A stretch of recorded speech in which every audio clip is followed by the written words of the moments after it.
C.H. Spurgeon preached this message on October 28, 1855, at the New Park Street Chapel. It is entitled Chastisement. The text is found in Hebrews chapter 12 and verse 5. And ye have forgotten the exhortation which speaketh unto you as unto children. My son, despise not thou the chastening of the Lord, nor faint when thou art rebuked of him. God's people can never by any possibility be punished for their sins. God has punished them already in the person of Christ. Christ, their substitute, has endured the full penalty for all their guilt, and neither the justice nor the love of God can ever exact again that which Christ has paid. Punishment can never happen to a child of God in the judicial sense. He can never be brought before God as his judge, as charged with guilt, because that guilt was long ago transferred to the shoulders of Christ, and the punishment was exacted at the hands of his surety. But yet, while the sin cannot be punished, while the Christian cannot be condemned, he can be chastised. While he shall never be arraigned before God's bar as a criminal and punished for his guilt, yet he now stands in a new relationship, that of a child to his parent, and as a son he may be chastised on account of sin. Folly is bound up in the heart of all God's children, and the rod of the Father must bring that folly out of them. It is essential to observe the distinction between punishment and chastisement.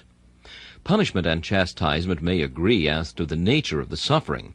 The one suffering may be as great as the other. The sinner who, while here, is punished for his guilt, may suffer no more in this life than the Christian who is only chastised by his parent. They do not differ as to the nature of the punishment, but they differ in the mind of the punisher and in the relationship of the person who is punished. God punishes the sinner on his own account because he is angry with the sinner, and his justice must be avenged, his law must be honored, and his commands must have their dignity maintained. But he does not punish the believer on his own account. It is on the Christian's account, to do him good. He afflicts him for his profit. He lays on the rod for his child's advantage. He has a good design towards the person who receives the chastisement. While in punishment the design is simply with God for God's glory, in chastisement it is with the person chastised for his good, for his spiritual profit and benefit. Besides, punishment is laid on a man in anger. God strikes him in wrath. But when he afflicts his child, chastisement is applied in love.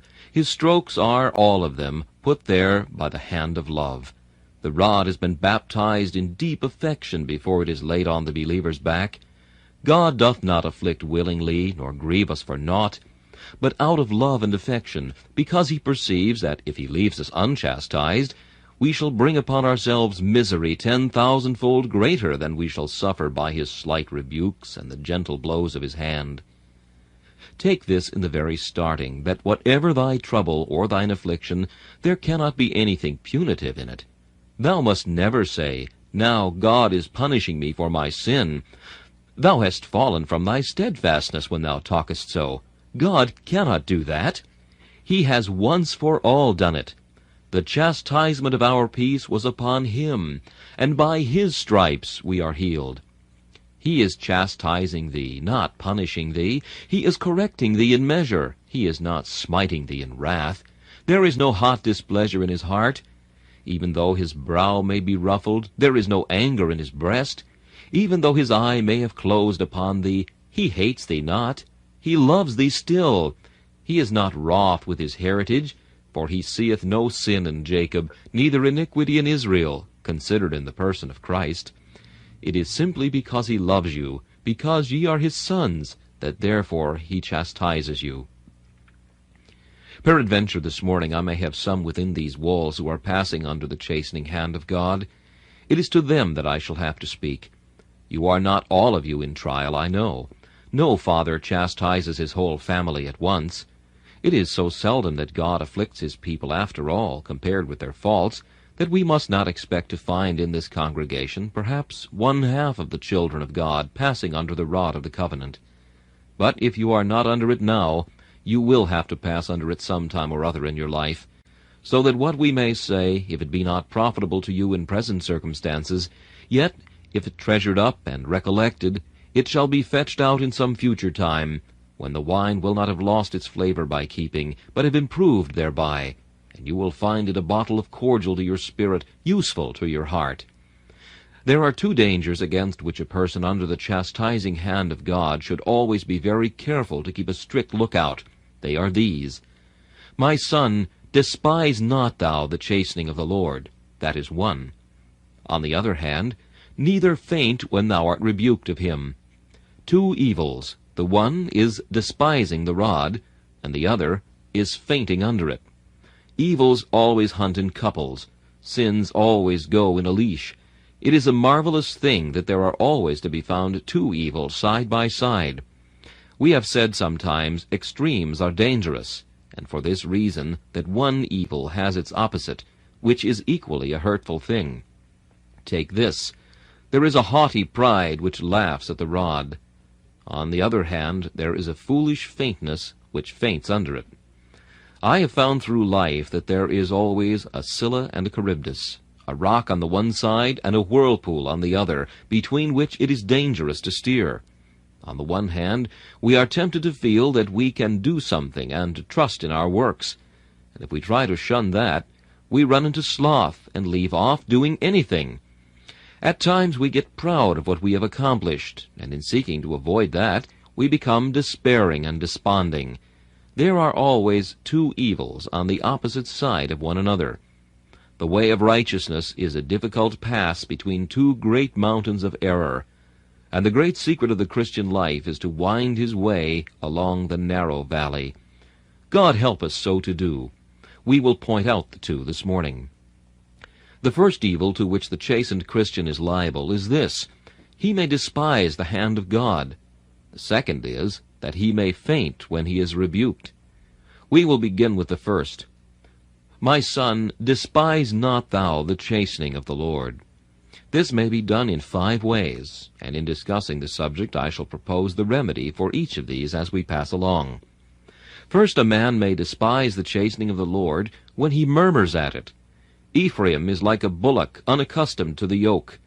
When a son of God first feels the rod, he is like a bullock. He kicks at it. He cannot bear it. He is like an unbroken colt. And when he first feels the collar put upon his shoulders, he rears in the air, and by all manner of ways expresses his aversion thereunto.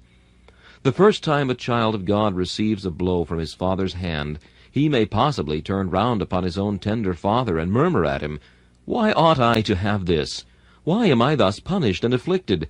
Why should I be chastised? What have I done to be afflicted and chastened? You will wonder, perhaps, that a man who has grace in his heart should talk like this.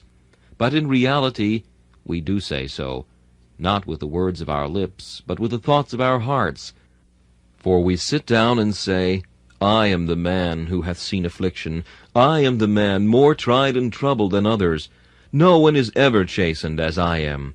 And we look around with the eye of jealousy, exclaiming, That man is happier than I. That man has less sorrow and suffering. We are too apt to put our own condition in the worst place, and describe ourselves as being the most afflicted of all God's people. Though we blush to say it, it is true.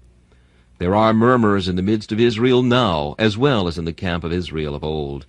There are people of God who, when the rod falls, cry out against it, who, instead of kissing the Son lest he be angry, turn round upon him and speak against the afflictive dispensations of God. We know ourselves what it is when we have a little sickness to be so cross that hardly anyone dares to speak to us. And if we have a little pain, perhaps in our head, we know what it is to think all the world is going wrong, and to be grieved and vexed and melancholy on that account. Many of you have been foolish enough, when bereaved of your property, to cry out, Ah, God takes everything away. He smites me with one stroke upon another. Surely he is an unkind God.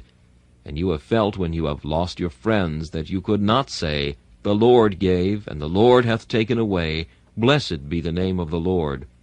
You have thought, Oh, wherefore this? Simeon is not, and Joseph is not, and now ye would take Benjamin away. All these things are against me. We have murmured. Now listen to the exhortation. My son, despise not thou the chastening of the Lord. That is despising God's chastening, when we murmur at it. Patience is the only way to receive it. A want of resignation shows we despise God's chastening hand. A word to thee, O murmurer, why shouldst thou murmur against the dispensations of thy heavenly Father? Can he treat thee more hardly than thou deservest? Consider what a rebel thou wast once, but he has pardoned thee. Surely if he chooses now to lay the rod upon thee, thou needest not cry out.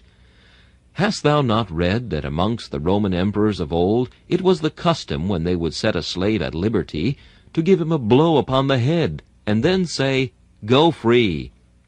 This blow which thy father gives thee is a token of thy liberty, and dost thou grumble because he smites thee rather hardly?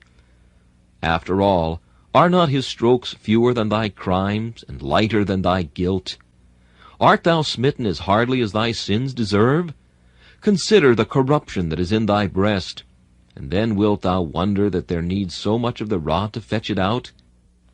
Weigh thyself, and discern how much dross is mingled with thy gold, and dost